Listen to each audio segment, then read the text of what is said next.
I was born with the gift of the gab. With MagMongoSlade. Shoot. We don't miss. Welcome to 3 Count Commentaries. This is your host, MagMongoSlade. We're going to talk about Triple H's response to being asked about Vince McMahon. It was an unsavory response for many. But if you had that thick thing that's under your skin, that's, it's called a head. And then under the skin, it's like some flesh. And then under that is like your skull. And then behind your skull is a thing called your brain. If you have that thing in your head in its appropriate place and it's undamaged, then you knew he was not going to be able to answer this question. What answer would have been satisfactory anyway? But we're going to go through the answers that he did give. And some people were very upset. I mean, what could you expect? People were upset. The wrestling media have to ask about it. I mean, it's only right.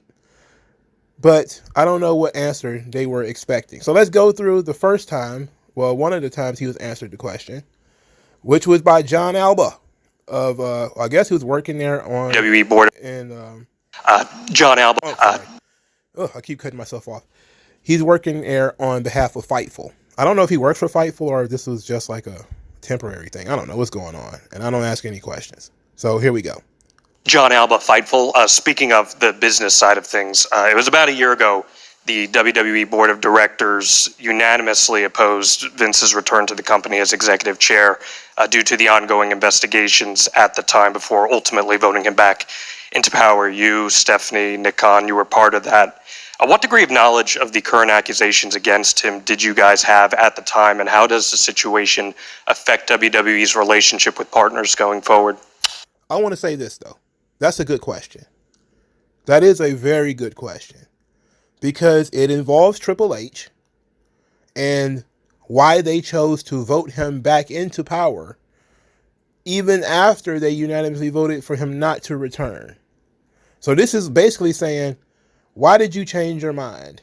And did you have any knowledge of this situation, this specific situation that prevented you from voting him back in when he asked the first time? Now, we all know that he eventually, he being Vince, pronouns pal, ended up forcing himself back onto them. I shouldn't have said it that way. Jesus. He ended up forcing himself back into a position of authority in order to sell the company. But he was under investigation the entire time. I think the investigation was over when he requested to return, and then they said no. And then he started pushing the, I think it was called strategic alternatives, or whatever he was doing to pursuing of a sale or something like that. But this is a good question. John Alba, very professional, good question. Let's see what Triple H's answer is going to be. Yeah, so I'm going to do exactly what you would expect me to do here. Look, we just had an amazing week. I just said a 10-year, $5 billion Netflix deal. Rock joining our board. We just sold out the Royal Rumble, put 48,000 people in the Tropicana Field. I choose to focus on the positive. And yes, there's a negative, but I want to focus on that and just keep it to that. Not a good answer. Not good. Hey, look, we made all this money this week. We did all these positive things. Why you want to dwell on the negatives, bruh? Why you being a hater, bruh? No, you could have just said no comment. You could have said we have no comment on this. We have no comment on any ongoing lawsuits or allegations of same or anything of that sort. Now, maybe you could explain why you personally chose to not vote him back, but a no comment usually is good enough. It's solid. This was a deflection, and deflecting is not... That's terrible. You have to at least answer the question. And he says, I'm going to do exactly what you expect me to do here. No, I expected a no comment. I didn't expect for you to start talking about all the other good things that happened this week. And look, we understand that it's a thing to be positive about to a degree, but this was a huge negative that you're tangentially involved in. So this was not a flattering response by Triple H. And people are very upset at him for this, which I'm not surprised. But he was also asked again about Vince McMahon to a degree. And he was asked about Vince McMahon by Brandon Thurston of WrestleNomics. So let's play that one. We're gonna play that one too. Did you read? And we're gonna evaluate the question, and then we're going to see how Triple H responded. Did you read the lawsuit that came out this week? And if you did, what was your reaction to it? I did not. All right. So the question was, did you read the lawsuit, and what was your reaction? And again, solid question. You know, it's not asking him about any of the details, which what some people want is, how much did you know? Were you standing outside of the office? Did you have your ear to the door? It's like, this is a fair question. You know, most of the people in that room have seen it. Most of the people in that room have at least skimmed it. He wants to know what Triple H's response to it is. And Triple H said he hadn't read it. Now, this made some people incredulous. Now, I'm going to finish his response, but I want to say here why it's on my mind. People are incredulous that Triple H has never didn't read a 65-page lawsuit during one of the second busiest week in WWE calendar year. Outside of WrestleMania, the Royal Rumble is their biggest week and their most busy week. He's got to deal with all of these talent. They're doing something new in terms with The Rock. They were negotiating the stuff with Netflix. There's a lot of stuff going on. They don't have... How is he going to sit down and read this thing and, properly comprehend it? Now, he should have been prepared for it because, again, he had a couple of days. So he should have been prepared for questions about this. And I really am disappointed in the lack of preparedness that both him and Tony Khan have for these kinds of situations. You have time to know that these things are coming. Right? You know these questions are coming. You could kick the ball and say, I'm not the right person to ask. You could say, no comment. You could say, we're going to look into it. You could say a lot of different things. Just saying, I'm going to wing it and not prepare for the question. He even, as far as I know, and I could be wrong on this, I didn't stay up to pay attention to it. He could have, I think he went on last. I think Triple H went on after everybody else in terms of the media part.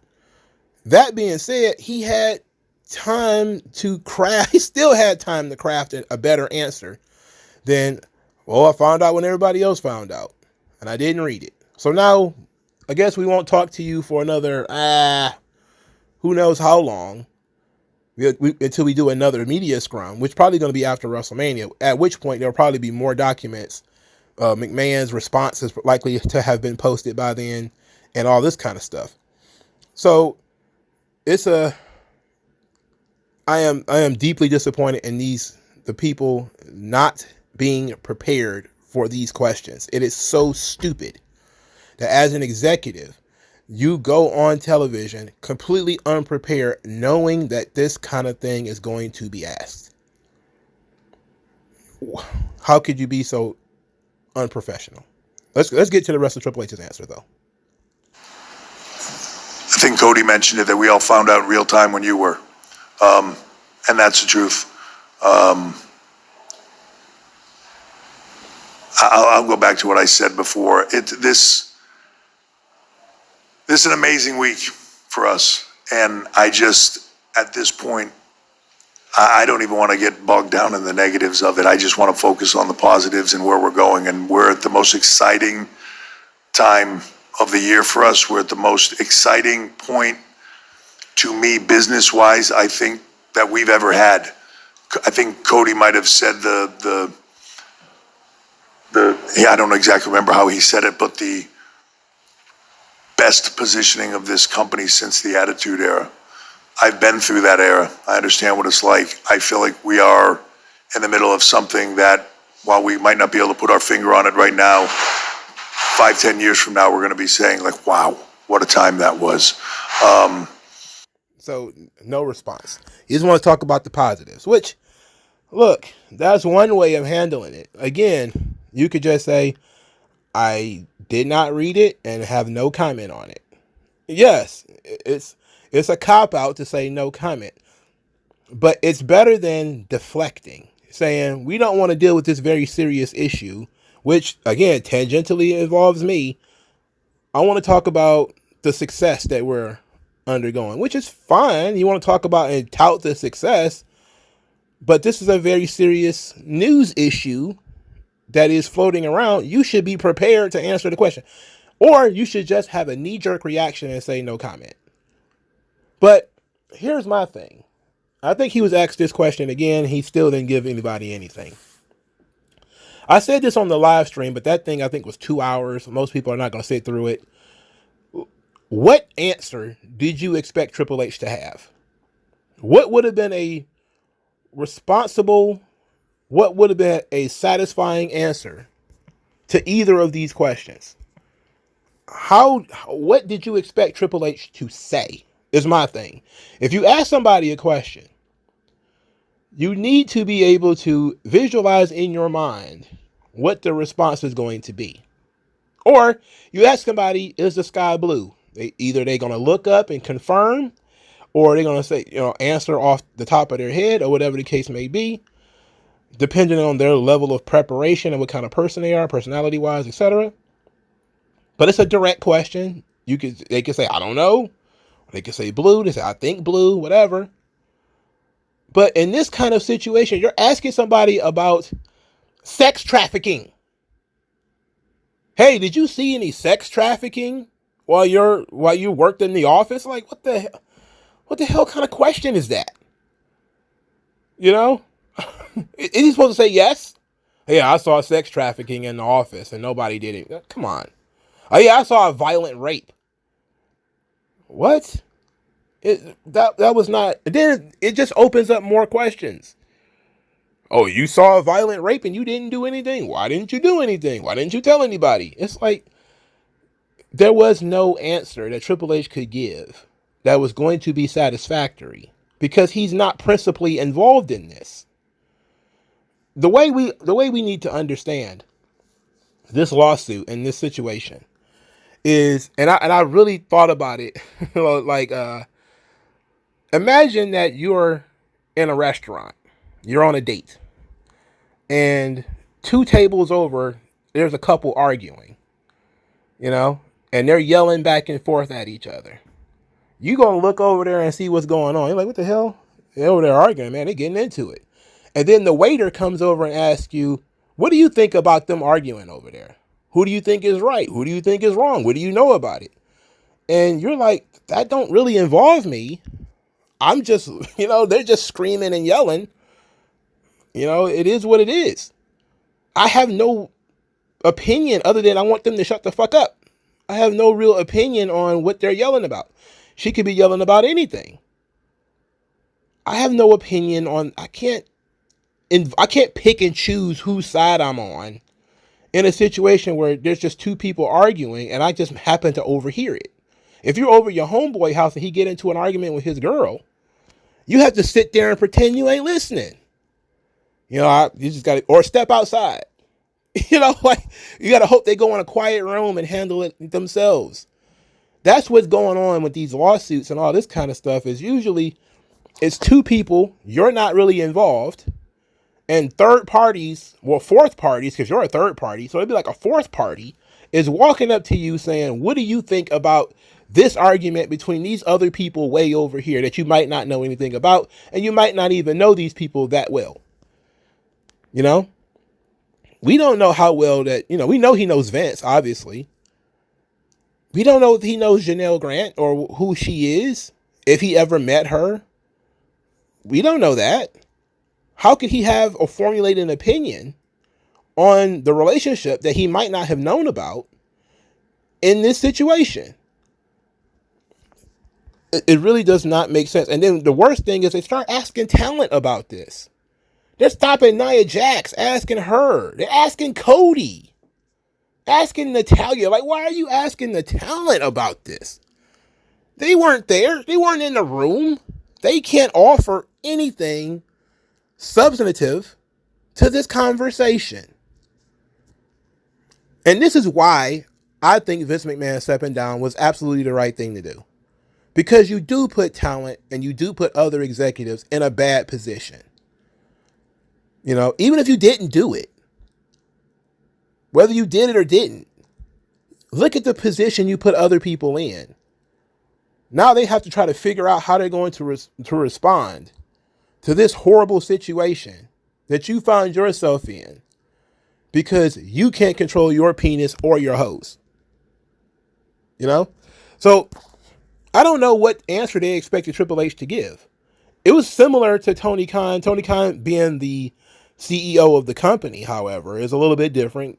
You know, Triple H is not on the board.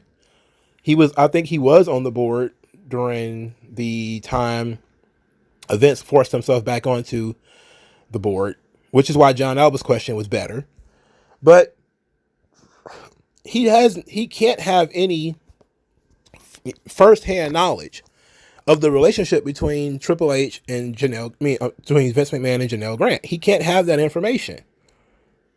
The only thing he can do is say, I only know what you guys know, which you might believe and which most people don't believe.